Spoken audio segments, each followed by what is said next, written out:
is UCLA's DeShaun Foster. Foster will lead his alma mater in its inaugural season in the Big Ten Conference. UCLA finished the 2023 campaign 8-5 overall. Coach Foster, welcome to the Big Ten. We'll begin with your opening statement. How you guys doing? I'm happy to be here. Glad to be a part of this great conference. Finally putting two great emblems together, UCLA and the Big Ten. We're a school that's won, 123 championships, so this fits us being right in this conference. Football-wise, we're just excited too much about UCLA, but our football program, but we're in LA.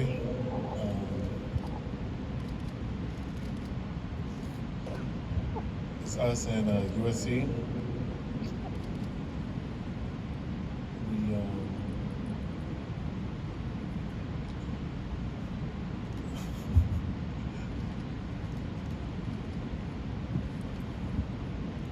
I'm just basically excited, really. That's it. Any questions? In a second row, Coach, on your right side. Hey, Coach. Will Decker, LA Football Network. Mike.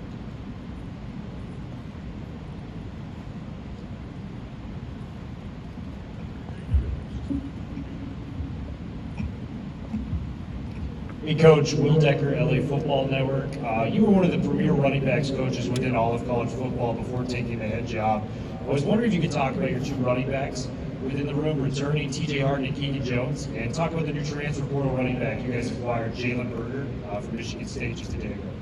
I'm really excited about my running back room. We have TJ Harden, Keegan Jones coming back. TJ's a bigger power back going into his junior year. Played a lot as a freshman. Really came out of his shell last season. Keegan was used as a utility player last season, but he played running back all the way up to that. He's going back to running back this season also, so I'm excited for that. Explosive kid. So when he gets the ball in his hand, you can really see a difference in his speed and just how he plays the game. And then we're just excited to add depth with another player that's been in the Big Ten. He's been at two other schools, so we're just excited to have Jalen in our program and get him up to speed once he gets in training camp. Coach Brian Gillis, SB Nation. How important was it for you to get a guy like Eric Manning on staff your first year? That was huge.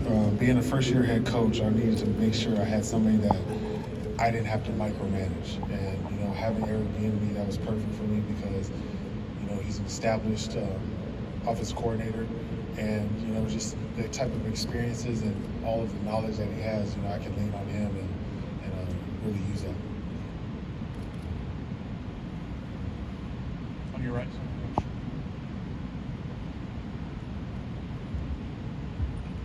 Caleb Berry, touchdown standards. Coach, how does it feel? Obviously, UCLA, one of the biggest institutions in the country, and one of the few black head coaches around the country.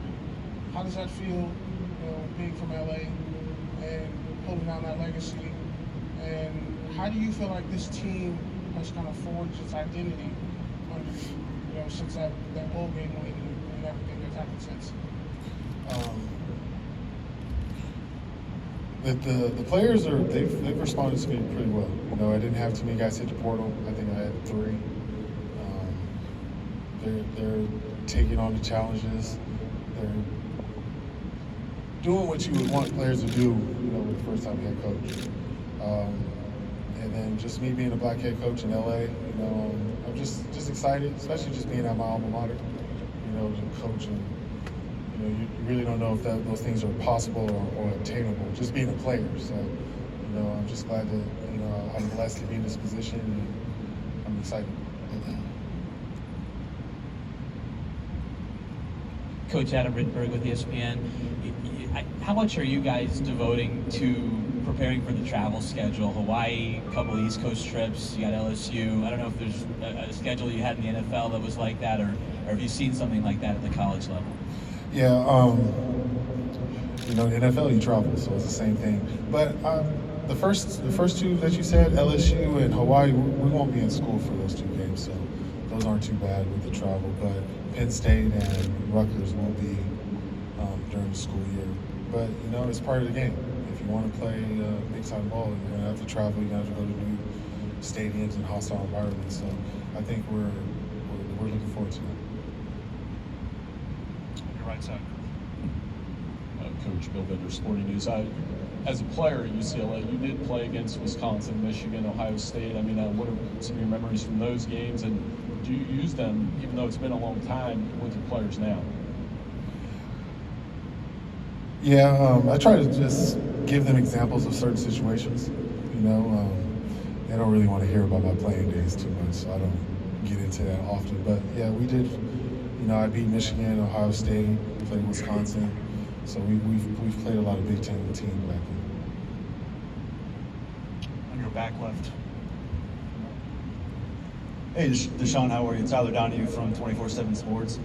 Your first Big Ten road matchup is in Happy Valley at Beaver Stadium. It's a team that UCLA hasn't played since 1968, so it feels like it kind of typifies the freshness of what this might represent in 2024.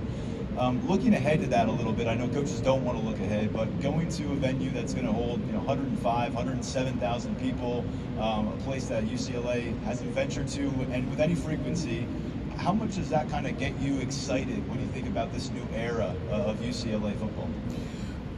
That's why we're excited for the Big Ten. You know, you're just getting opportunities to play in a lot of stadiums that you usually wouldn't get an opportunity to. So I know our players are excited to do that, but once we get in that week, that's when we'll really lock in. But until then, we're just excited to be in the Big Ten.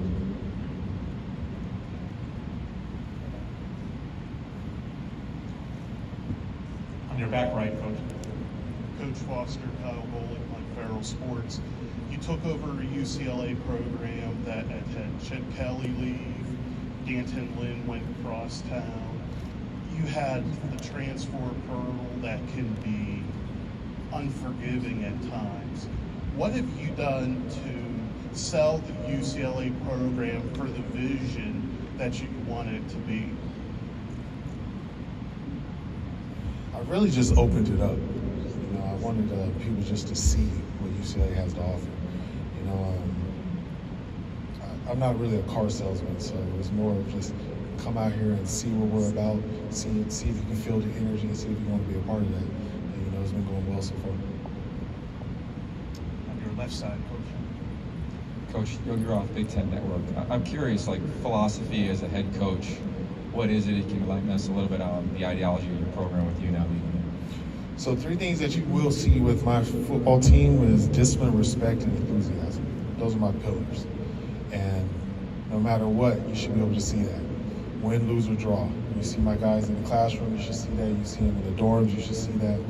Anywhere, you should be able to see discipline, respect, and enthusiasm out of my football players. And, you know, I think if we do that and able to present that every game, you know, the outcome will come out in our favor.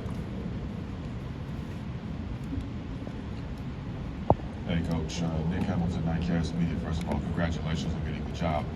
How important was it for you to instill a culture? A lot of the players talk about the energy, talking about just having that balance between the work and the fun in order to compete week in and week out to achieve that ultimate goal that you're looking to achieve season's end. I just wanted to play football at a certain level, at a certain type. You know, I play football with a high energy, so I wanted my guys to do the same thing. And I felt that in some situations we just didn't bring that energy, and that's why I was making sure that we did that every day in spring. So, you know, it's carrying over into summer training and everything, and I'm just excited to see if we can bring it back into the training camp. Hey, DeShaun. Colin Wilson with the Action Network. Chip ran a lot of inside-outside zone. Do you have any other run concepts you might implement from man-power counter? You know, is it going to be more of a heavy rush offense? We'll probably do all of that. Yeah, most likely. Questions for Coach Foster? Coach, thank you so much for your time. Thank you.